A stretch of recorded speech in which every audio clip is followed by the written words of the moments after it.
సుమారు 20 కోట్ల మంది హైపర్ టెన్షన్ అంటే హై బ్లడ్ ప్రెషర్తో బాధపడుతున్నారు.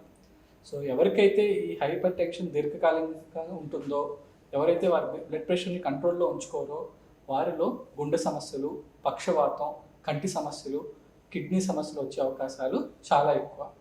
సో అందరూ కూడా క్రమం తప్పకుండా వాళ్ళ బ్లడ్ ప్రెషర్ని చెక్ చేసుకుంటూ వాళ్ళ బ్లడ్ ప్రెషర్ని కంట్రోల్లో ఉంచుకుంటే మంచిది. సో చాలామంది పేషెంట్స్ అడుగుతూ ఉంటారు, సార్ నార్మల్ బ్లడ్ ప్రెషర్ అంటే ఏంటి?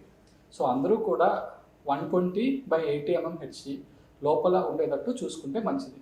సో ఎవరికైతే బ్లడ్ ప్రెషర్ 130/80 ఉంటుందో వారు లైఫ్ స్టైల్ చేంజెస్ అంటే కొంచెం ఉప్పు తగ్గించడం, రోజు వ్యాయామం చేయటం, కొంచెం బరువు తగ్గటం, ఇలాంటి జాగ్రత్తలు పాటించడం ద్వారా వారి బ్లడ్ ప్రెషర్ని కంట్రోల్లో ఉంచుకోవచ్చు.